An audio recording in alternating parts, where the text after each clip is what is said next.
नमस्कार दोस्तों, स्वागत है आपका एक बार फिर से हमारे YouTube चैनल रोजगार अड्डा पॉइंट वन में। आइए पिछले 6 माह के कुछ चुनिंदा क्वेश्चन है करंट अफेयर्स के, वो देखते हैं। साथ ही साथ इन क्वेश्चन को मैं एक्सप्लेन भी करूंगा। तो 10 क्वेश्चन से कम आप लोग 60 या 70 क्वेश्चन लगभग हैं जो कि आप इससे कवर कर सकते हैं, जो कि आने वाली परीक्षाओं के लिए बहुत इंपॉर्टेंट है। आइए शुरू करते हैं आज का सेशन। आज का पहला क्वेश्चन है कि इंडिया टीबी रिपोर्ट 2024 के अनुसार टीबी के नए मामलों में कितने प्रतिशत की कमी दर्ज की गई है। तो देखिए इसमें जो ऑप्शन दिया गया है, इसमें इस रिपोर्ट के अनुसार 16% टीबी के मामलों में कमी दर्ज की गई है और टीबी के कारण मृत्यु में 18% की कमी हुई है। जो मतलब टीबी के कारण जो पहले मौतें होती थी उसमें 18% की कमी मौत में, और टीबी के जो नए मामले हैं उनमें 16% की कमी हुई है। अब इससे और भी कुछ इंपॉर्टेंट क्वेश्चन है, जैसे प्रत्येक वर्ष 24 मार्च को विश्व टीबी दिवस मनाया जाता है, ये भी आपको याद रखना है। तो ये नोट करते चलेंगे, मैं हर क्वेश्चन को एक्सप्लेन करूंगा और इससे रिलेटेड जो भी क्वेश्चन बनने वाले हैं परीक्षाओं में वो मैं बताऊंगा। करंट अफेयर के साथ साथ ये क्वेश्चन भी आपके इंपॉर्टेंट हो जाते हैं परीक्षा के दृष्टिकोण से, तो इसको भी आप लोग नोट करते चलिएगा। तो टीबी दिवस के रूप में 24 मार्च को मनाया जाता है हर साल। क्यों मनाया जाता है ये भी आपको ध्यान रहना चाहिए, क्योंकि 24 मार्च 1982 को डॉक्टर रॉबर्ट कोच द्वारा माइकोबैक्टीरियम ट्यूबरकुलोसिस नामक जीवाणु की खोज की गई थी, जो टीबी का कारण बनता है। तो सबसे पहले आप लोग ये जानिए कि किस बैक्टीरिया के कारण किस जीवाणु के कारण ये टीबी रोग होता है। तो इसका सही जवाब होगा माइकोबैक्टीरियम ट्यूबरकुलोसिस। ये कौन सा ये जीवाणु है, इसकी खोज की थी डॉक्टर रॉबर्ट कोच ने सन 1882 में। 24 मार्च को ही इसकी खोज हुई थी, इसलिए प्रत्येक 24 मार्च को विश्व टीबी दिवस मनाया जाता है। ये आप नोट करेंगे, परीक्षाओं में बार बार पूछा जाता है कि टीबी का कारक क्या होता है, तो आप बताएंगे जीवाणु। अगर जीवाणु का नाम पूछा जाए तो माइकोबैक्टीरियम ट्यूबरकुलोसिस इसके जीवाणु का नाम है। इसकी खोज डॉक्टर रॉबर्ट कोच ने की थी। कब की थी? तो 24 मार्च 1882 को की थी। सभी क्वेश्चन आपकी परीक्षा के लिए बहुत इंपॉर्टेंट है, आप लोग नोट करते चलेंगे।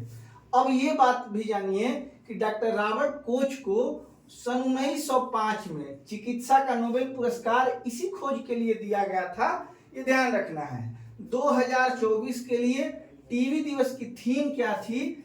तो थीम इसकी थी yes we can end TB, यही इसकी थीम थी। आप लोग देख सकते हैं, आप लोग स्क्रीनशॉट भी ले सकते हैं। चलिए चलते हैं अगले क्वेश्चन पे। थोड़ा मैं पेन का कलर चेंज कर लूं ताकि और भी बेहतर आप लोग देख सके इसको। चलिए अगले क्वेश्चन पे चलते हैं। सीएमएस कॉप 14 2024 का आयोजन कहाँ किया गया था?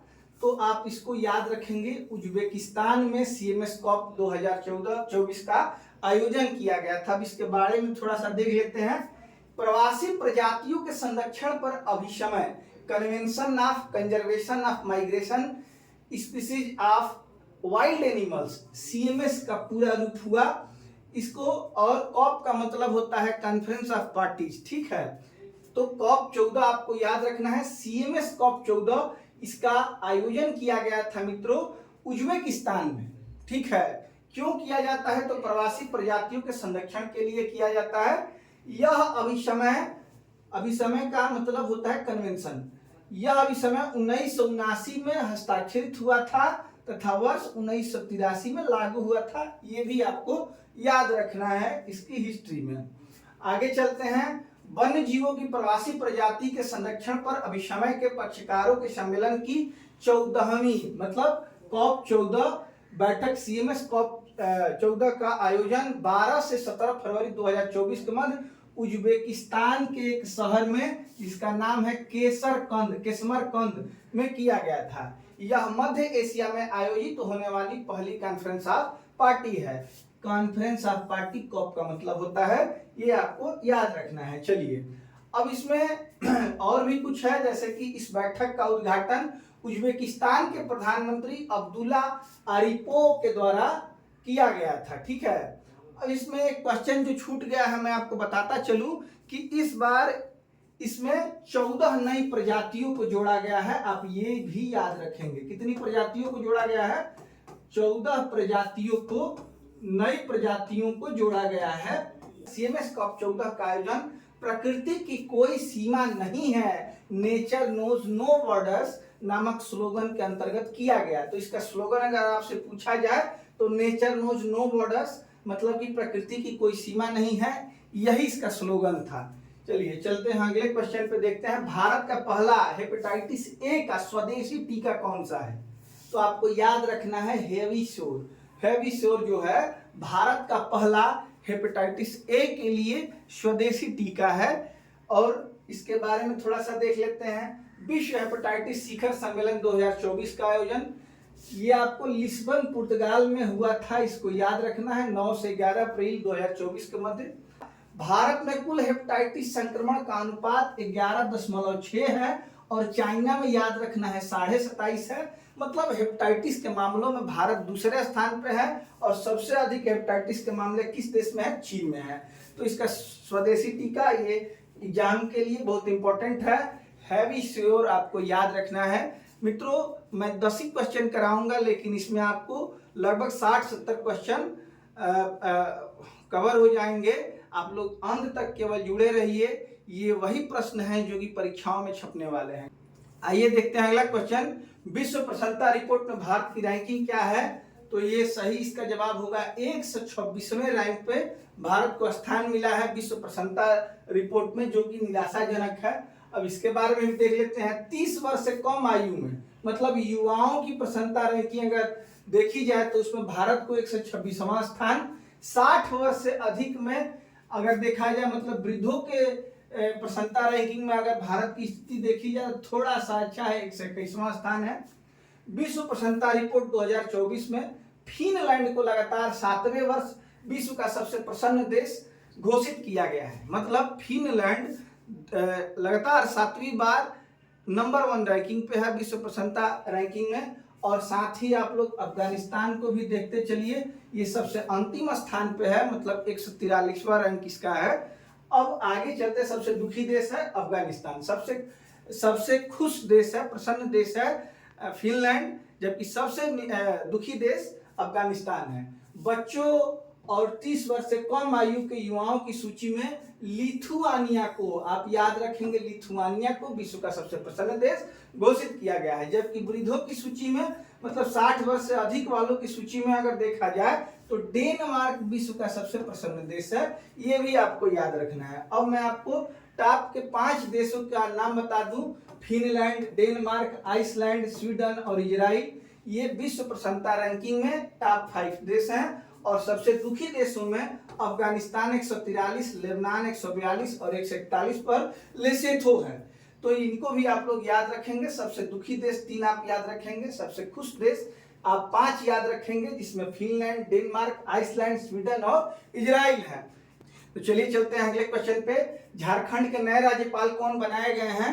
तो मित्रों झारखंड के साथ साथ कई और राज्यों में भी राज्यपाल बदले गए हैं, तो उसका भी आप लोग एक बार जरूर देख लीजिएगा, क्योंकि ये परीक्षाओं में पूछे जाने वाले प्रश्न हैं। जो भी नए बदलाव होते हैं वो अक्सर परीक्षाओं में पूछे जाते हैं। यहाँ पे मैंने झारखंड के लिए पूछा है, तो झारखंड के नए जो राज्यपाल बने हैं संतोष गंगवार बने हैं, ये आप ध्यान रखेंगे। साथ ही जो नए बदलाव हुए हैं उनको भी मैं बताता चलूं। सिक्किम के नए राज्यपाल ओम प्रकाश माथुर, असम के नए राज्यपाल लक्ष्मण प्रसाद आचार्य, मणिपुर के नए राज्यपाल भी वही इन्हीं को, लक्ष्मण प्रसाद आचार्य को ही अतिरिक्त प्रभार मिला है। मेघालय के जो नए राज्यपाल बने हैं CH विजय शंकर बने हैं, छत्तीसगढ़ के रामेन डेका बने हैं, महाराष्ट्र के CP राधाकृष्णन बने हैं। आगे और भी कुछ राज्य हैं, जैसे तेलंगाना के जिष्णु देव वर्मा, राजस्थान के HK बागड़े, झारखंड के संतोष गंगवार, पंजाब और चंडीगढ़ के गुलाब चंद कटारिया और पुदुचेरी के कैलाश नाथन बने हैं। ये नए बदलाव पिछले 1 महीना पहले के हुए हैं, जो कि परीक्षाओं में पूछे जा सकते हैं। चलिए आगे चलें।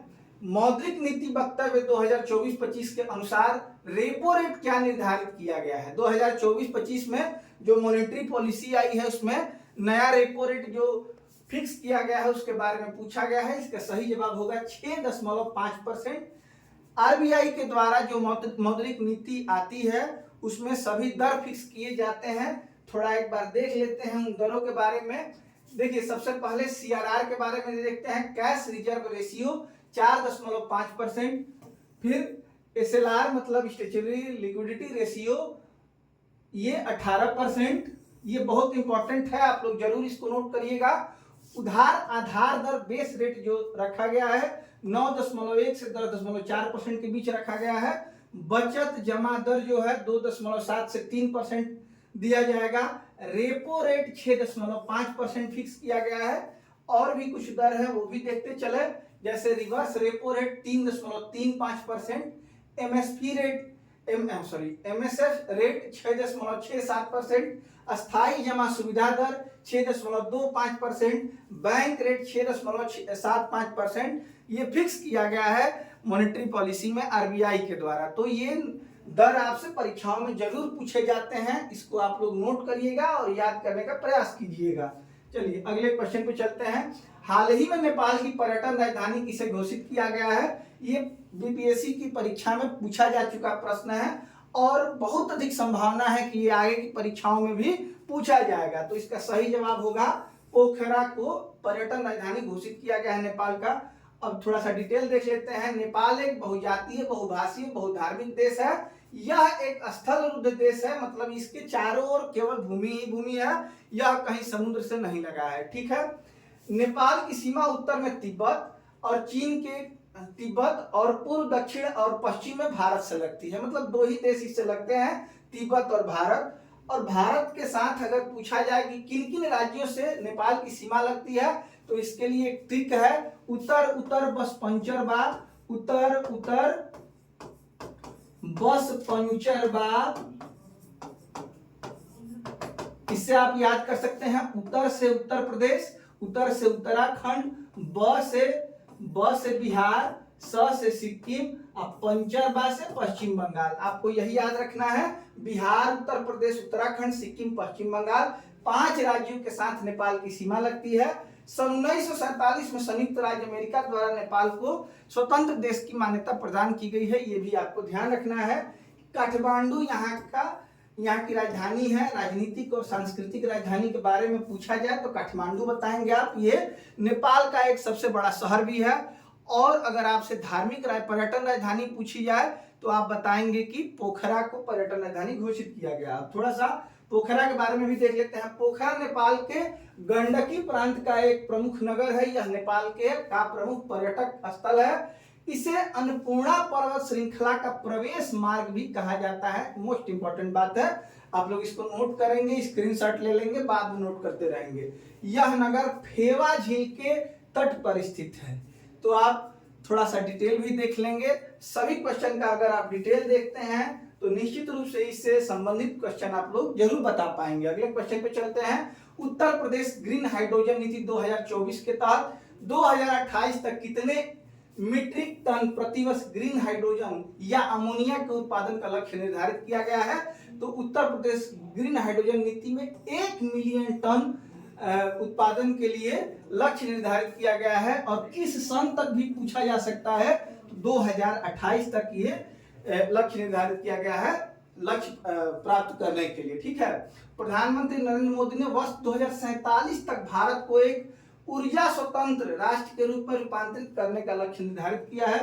देखिए 1947 में हम लोग आजाद हुए थे और ये ऊर्जा स्वतंत्र मतलब ऊर्जा के लिए किसी अन्य देश पर हमको डिपेंड ना रहना पड़े, इसके लिए नरेंद्र मोदी के द्वारा सन 2047 तक, आजादी के 100 साल बाद तक ऊर्जा स्वतंत्र होने के लिए लक्ष्य निर्धारित किया गया है। ये भी आप लोग ध्यान में रखेंगे। और मित्रों अभी वर्तमान में जो ऊर्जा का सबसे बड़ा वैकल्पिक स्रोत दिख रहा है भारत में, वो हाइड्रोजन ही दिख रहा है। तो सरकार इसी पे बहुत ज्यादा काम कर रही है।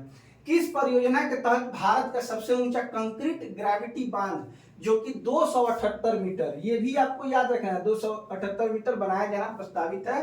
भारत का सबसे ऊंचा कंक्रीट ग्रेविटी बांध दिबांग परियोजना के अंतर्गत अरुणाचल प्रदेश में बनाया जाना प्रस्तावित है और इसकी ऊंचाई होगी 278 मीटर। ये भी आपको ध्यान रखना है। चलिए थोड़ा सा देख लेते हैं। दिबांग बहुउद्देशीय जल विद्युत परियोजना एक जल विद्युत सह बाढ़ नियंत्रण योजना।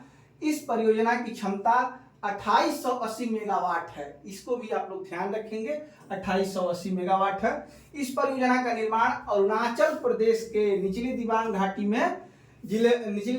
जिले में स्थित मुनली गांव के निकट किया जाएगा।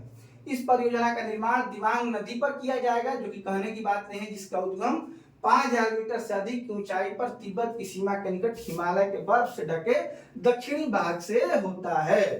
ठीक है, चलिए ये रही बात दिबांग घाटी की। आगे चलते हैं। 13वां विश्व व्यापार संगठन मंत्री स्तरीय सम्मेलन किस देश में आयोजित किया जाएगा? तो ये आपको याद रखना है कि WTO वर्ल्ड ट्रेड ऑर्गेनाइजेशन विश्व व्यापार संगठन का मंत्री स्तरीय सम्मेलन संयुक्त अरब अमीरात मतलब UAE में होना तय किया गया है। अब इसके बारे में थोड़ा देख लेते हैं। विश्व व्यापार संगठन के बारे में थोड़ा देख लेते हैं कि इसकी स्थापना कब हुई थी।